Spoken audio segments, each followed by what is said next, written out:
Kita ke nikel Konawe yang disedot hartanya oleh negara Tiongkok, yang semua ini dibuka jalan besar-besaran oleh pejabat yang ternyata ngakali pemimpin tertinggi. Hal ini sesungguhnya melanggar pasal 33 Undang-Undang Dasar. Sesungguhnya hal ini kita harus ingatkan. Kita ingatkan pelajaran bernegara agar generasi New Mind faham bernegara, terutama calon pejabatnya nanti. Jangan terlalu berpolitik cara menjalankan negaranya seperti dalam 20 tahun terakhir. Dalam bernegara ada 7 panji yang harus seimbang diurusinya. 7 pilar tersebut adalah ideologi, politik, ekonomi, sosial, budaya, pertahanan, dan keamanan. Saat ini 80% adalah politik, sisanya ekonomi, sisanya lupa. Kalau boleh dipentingkan, maka sesungguhnya pertahananlah yang harus nomor 1, karena melindungi hajat hidup dan tumpah darah Indonesia itu di departemen ini, di Departemen Pertahanan. Ini kalau Menhannya dan pemimpin tertinggi mengerti bernegara ala negara superpower, maka inilah harusnya yang dikedepankan. Sayang yang sekarang belum menunjukkan hal itu. Pandemi ini masalah kesehatan, iya benar, tapi kalau melumpuhkan ekonomi dan membuat negara lain menyerang kita dengan berita-berita mengerikan tentang COVID di Indonesia, dan pemerintah saat ini tidak mengcounternya, ini menunjukkan lemahnya hubungan internasional dan pertahanan luar negeri Indonesia. Tidak ada counter propaganda di luar negerinya. Berita Indonesia demikian parahnya di luar negeri. Seakan pandemi di Indonesia itu paling parah, lebih parah dari India yang memapar hampir 30% manusia di India. Sementara di Indonesia itu hanya 10%-nya India, tapi citranya di luar negeri lebih parah. Itu saja contoh bagaimana bernegara Indonesia itu jago kandang. Dan ini berbahaya. Itu nanti oleh New Mind tidak boleh terjadi lagi. Represif menekan itu jangan ke rakyat, tapi negara lain yang merugikan kita itu yang ditekan. Kembali ke negara berdaulat dan pejabatnya faham bernegara. Maka setiap langkah harus menguntungkan masyarakat adalah wajib, serta melindungi tumpah darah Indonesia itu adalah wajib. Lalu kita semua tahu apa yang namanya nation interest. Setiap negara punya tujuan bernegaranya. Demikian juga negara besar seperti Tiongkok. Negara ini mau menantang Amerika sebagai New World Order, sebagai sheriffnya dunia. Di kampanyenya mereka selalu manis, tidak mau perang tapi maunya dagang. Dan ternyata dagangnya selalu menguntungkan Tiongkok lebih banyak dan mengambil bahan baku negara lain. Tetapi propagandanya manis, Tiongkok mau bantu, Tiongkok bantu. Sungguh, kalau negara mau menjadi negara superpower, maka negara tersebut harus ada yang didominasi. Makanya Tiongkok yang telah mendominasi perdagangan dunia, mendominasi distribusi dunia, mendominasi produk murah, mau mendominasi energi yang namanya baterai. Untuk mendominasi baterai, mereka perlu nikel. Untuk itu,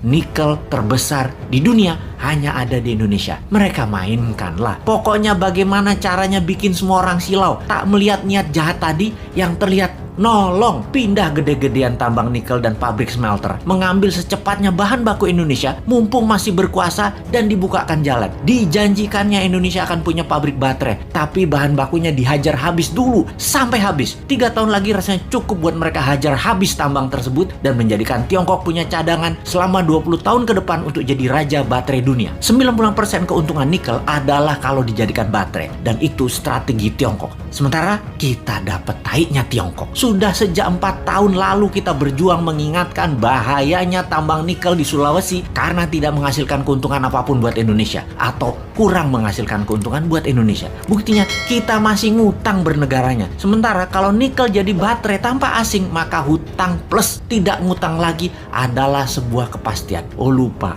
doktrin di kepala para pejabat Indonesia saat ini kan Indonesia tidak mampu berdiri sendiri tanpa asing. Wahai pejabat, realistiklah. Kalau nikel tambangnya membuat kita kaya, saat ini kita nggak ngutang lagi sekarang. Tetapi mengapa masih ngutang? Mengapa masih naikin pajak? Pejabat tertinggi, sadarlah. Pejabat-pejabat tadi berlindung di balik kebaikan Anda. Namun sesungguhnya kebijakan mereka membahayakan Indonesia, anak cucu Anda, dan anak cucu kita.